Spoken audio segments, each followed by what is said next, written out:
सभी मित्रों को नमस्कार। दोस्तों, मेरा नाम दीपक कुमार है और मैं आप सबों का अपने चैनल ठाकुर साहब बिहार पर हार्दिक स्वागत करता हूं। वीडियो शुरू करने से पहले एक आग्रह है मित्रों, सनसनीखेज एवं रोचक जानकारी हेतु मेरे वीडियो को लाइक जरूर करें और मेरे चैनल को भी सब्सक्राइब करें ताकि वक्त पर आपको मेरी वीडियोस प्राप्त हो सकें। तो दोस्तों, थंबनेल देखकर आप लोगों ने समझ ही लिया होगा कि आज गौतम अडानी की बात होगी। आइए जानते हैं अडानी के बारे में।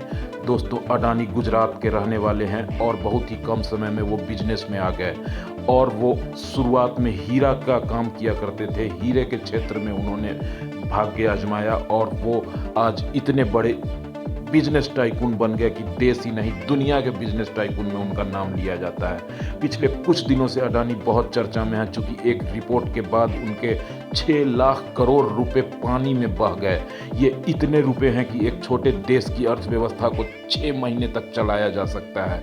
आइए जानते हैं कैसे गौतम अडानी ने 2-2 बार मौत को साक्षात देखा है और भगवान की कृपा कि वो आज भी जिंदा हैं और आज भी वो एक प्रतिष्ठित व्यवसायी, दुनिया के प्रतिष्ठित व्यवसायियों में उनका नाम लिया जाता है। तो ये अनसुनी अनजानी कहानियों के लिए मेरे चैनल को सब्सक्राइब जरूर कर लें दोस्तों। बहुत जल्द मैं आपको इन दोनों घटनाओं के बारे में विस्तार से बताने जा रहा हूँ। धैर्य बनाकर वीडियो में बने रहना और शुरू करते हैं। पहली घटना जिसमें अडानी ने मौत को सामने से देखा, लेकिन मौत उनको छू कर निकल गई और वो आज भी जीते जागते सही सलामत हम सबों के बीच खड़े हैं। तो दोस्तों, वो 1998 का समय था। गुजरात के अहमदाबाद में किसी क्लब से रात्रि 9 बजे वह अपने एक दोस्त शांतिलाल के साथ अपने ही गाड़ी से लौट रहे थे। अचानक उनके सामने एक स्कूटर आई, इनको गाड़ी रोकना पड़ा। तभी चारों तरफ से वैन से उतरकर अपराधियों ने घेर लिया। अब ये कुछ समझ पाते तब तक इनको बंदी बना लिया गया था। इनको और इनके मित्र को अपहरण कर लिया था। गौतम अडानी भी समझ चुके थे कि वो अपहरित हो चुके हैं और वो डर रहे थे, कांप भी रहे थे। गौतम अडानी के ही शब्दों में, वो सारी रात अपहर्ताओं के चंगुल में रहे। उन्हें नींद नहीं आ रही थी, उन्हें पसीने आ रहे थे ठंड की रात में भी, लेकिन फिर भी उन्होंने हिम्मत नहीं हारी। कहा जाता है कि अपहर्ताओं ने उनके परिवार से 20 करोड़ की फिरौती मांगी थी। पुलिस को कोई खबर नहीं की गई और इनको 24 घंटे बाद इन दोनों दोस्तों को सही सलामत अपहर्ताओं ने छोड़ दिया। कहा जाता है कि फिरौती के रूप में 15 करोड़ रुपए दिए गए थे। दोस्तों, बाद में परिवार और कुछ दोस्तों के कहने पर अडानी ने पुलिस में रिपोर्ट दर्ज कराई अपने किडनैप होने की और पुलिस ने फिर छानबीन में फजलुर रहमान को इसका मुख्य आरोपी बनाया, जो कि बिहार का रहने वाला था और 2006 में ये नेपाल से अरेस्ट हुआ। लेकिन फिर भी फजलुर रहमान को सज़ा नहीं दिलाई जा सकी, चूँकि बार बार कोर्ट के सम्मन के बावजूद भी गौतम अडानी एक बार भी कोर्ट में प्रस्तुत नहीं हुए। न ही उन्होंने अपराधियों की पहचान की और ना ही वो कानूनी पचड़े में फंसना चाहते थे। वो तो एक व्यवसायी थे और चुपचाप शांति से अपना बिजनेस करना चाहते थे। सबूतों के अभाव में फजलुर रहमान को रिहा कर दिया गया।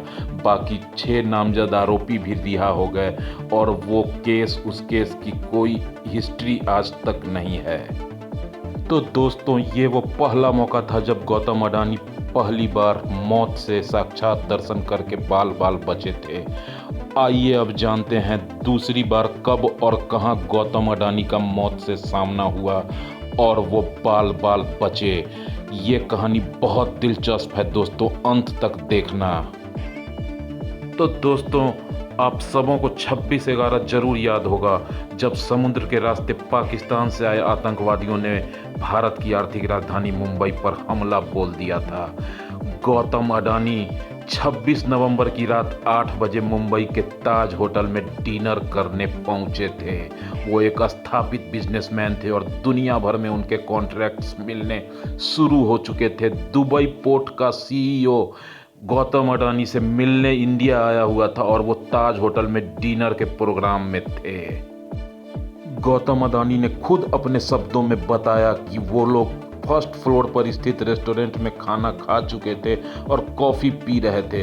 वो जिस टेबल पर बैठे थे वहाँ से पीछे की एंट्री साफ दिखती थी और आतंकवादी भी ताज होटल में पीछे से ही घुसे थे जिधर स्विमिंग पूल था।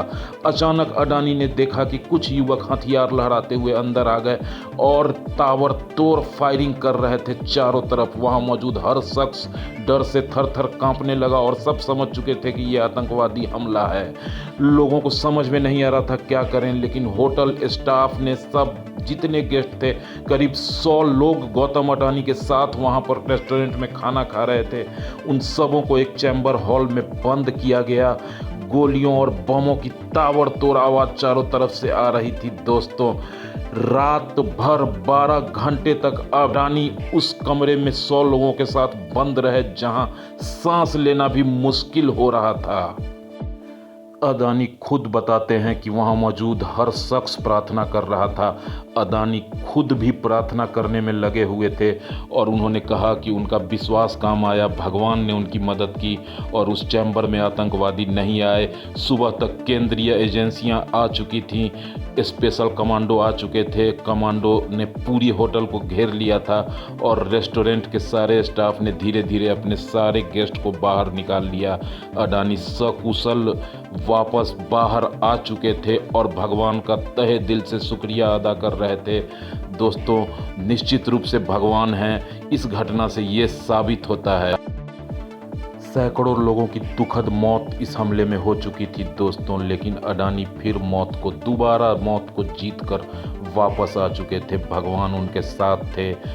चलो दोस्तों, ख़त्म करेंगे अब वीडियो। ये ज़रूर बताना कि कैसी लगी ये रोचक जानकारी, ये इंटरेस्टिंग जानकारी। हमारा प्रयास रहता है कि लोगों को ऐसी जानकारियाँ दें जो सबको पता ना हो, कुछ मनोरंजक हो। दुआओं में याद रखना और चैनल को सब्सक्राइब ज़रूर कर लेना। Thank you.